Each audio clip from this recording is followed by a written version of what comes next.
Just in, Kevin Walters just fired Reece Walsh after attacking Nathan's wife. Can a single act of rage unravel a legacy built on trust, talent, and brotherhood? In the high-stakes world of rugby league, where bonds are forged in the fire of competition, one moment of betrayal can fracture a team and echo far beyond the field.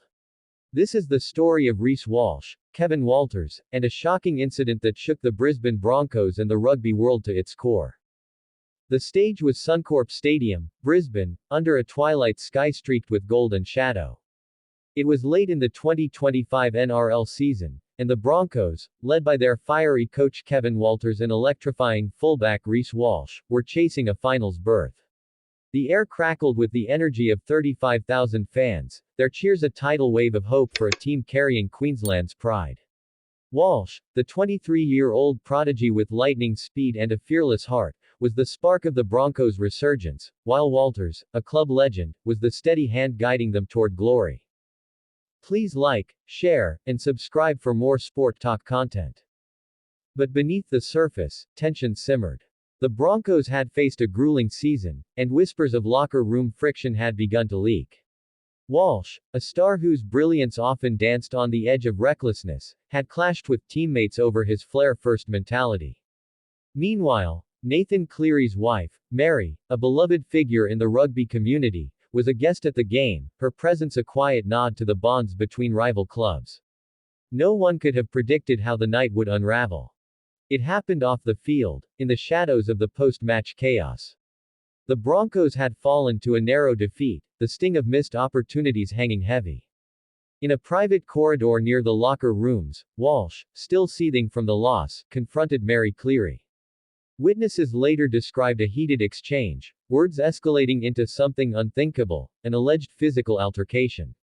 Security intervened, but the damage was done. Whispers spread like wildfire. Reece Walsh had crossed a line, attacking the wife of a rival, a woman revered for her grace and strength. The stadium, moments earlier alive with the hum of post-game chatter, fell into a stunned hush as news trickled through. Fans lingered in the stands, their faces a mix of disbelief and anger. Not Reece, one supporter muttered, clutching a Broncos scarf. He's better than that. On the field, players stood frozen, their camaraderie fractured by the weight of what they'd heard. Kevin Walters, informed by staff, stormed through the tunnels, his face a mask of fury and betrayal. The confrontation was brief but seismic. Witnesses reported Walsh's voice, sharp with frustration, clashing with Mary's calm but firm responses. The details were murky. Some said it was a shove, others a raised hand, but the act itself was a violation of the unspoken code of rugby league, a sport rooted in respect as much as rivalry. Mary, shaken but composed, was escorted to safety, while Walsh was pulled aside by team officials, his head bowed, the fire in his eyes replaced by something hollow. In the locker room, Walters faced his team. "This isn't who we are," he said, his voice low but cutting, according to a player who was there. "Reece has to answer for this." The decision was swift and brutal. Walsh, the golden boy of Brisbane, was sacked. The announcement came hours later, a press release that felt like a thunderclap. Kevin Walters, a man who'd bled for the Broncos as a player and coach, had made the hardest call of his career, prioritizing principle over potential. The fallout was immediate and ferocious. Social media erupted, with hashtag Walsh sacked and hashtag Broncos betrayed dominating feeds. Fans posted clips of Walsh's dazzling tries, juxtaposed with angry rants about his actions. "He was our future," one tweet read, but he threw it all away. Others rallied to Mary's defense, praising her dignity and condemning Walsh's lapse. News outlets ran headlines like, "Broncos star's shocking fall," and "Walters' ruthless stand," while pundits debated the incident's impact on the club's soul. The rugby league community grappled with the scandal's deeper meaning. The Broncos, a club woven into Queensland's identity, had long been a symbol of grit and loyalty. Walters, a hero of their 1990s dynasty, embodied that ethos, coaching with the same passion he'd played with. But Walsh's actions struck at the heart of the game's values: respect for opponents, for their families, for the code that binds players together. Mary, a figure of quiet strength, became a symbol of the collateral damage when ego overshadows honor. Historically, Rugby league has been a crucible for character, a sport born in the working-class streets of Australia and England, where pride and respect are earned through sacrifice. Walsh's talent had made him a star, but his moment of weakness exposed the fragility of reputation. The incident sparked conversations about the pressures on young athletes, fame, scrutiny, and the weight of expectation that can push even the brightest to break. Was Walsh a villain, or a kid who buckled under the spotlight? Mary's response, shared days later, was a masterclass in grace.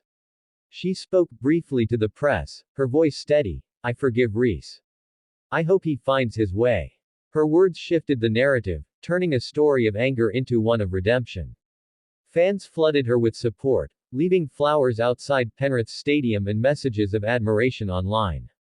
The rugby community, often divided by tribal loyalties, found unity in honoring her resilience. What does it say about us, that we demand perfection from those we elevate? Walsh was a comet, brilliant, unpredictable, burning bright. But comets can crash, and his fall forces us to confront the humanity behind the highlights. He wasn't just a player, he was a young man navigating a world that idolized him one moment and vilified him the next. His actions were inexcusable, but they remind us that even heroes are flawed, shaped by the same frailties we all carry. Rugby league is a mirror of life, raw, intense, and unforgiving.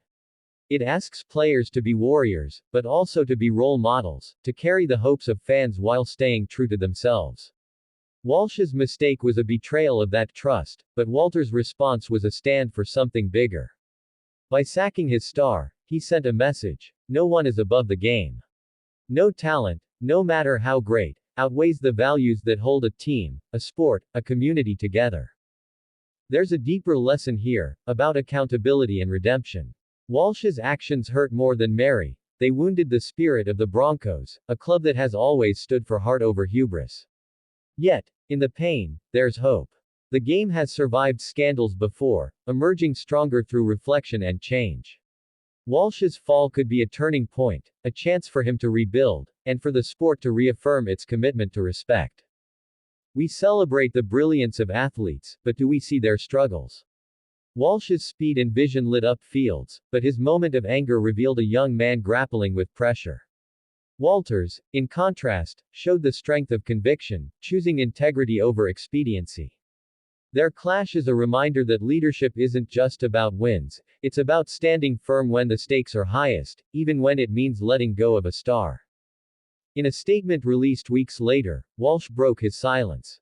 "I let everyone down, my team, my fans, Mary, and myself," he said, his voice heavy with regret. "I can't undo what I did, but I'm working to be better, to earn back the trust I lost." His words, raw and honest, offered a glimpse of the boy beneath the bravado, a young man seeking a path to redemption. Kevin Walters, reflecting on his decision, spoke with the weight of a man who'd lived the game's highs and lows. "Reece is family, but family holds you accountable," he said at a press conference. "This club is bigger than any one player. We play for each other, for the fans, for what's right." His resolve became a rallying cry, a reminder that the Broncos' legacy is built on principle as much as premierships. Mary's perspective lingered longest. "Nathan always said rugby is about heart," she shared in an interview.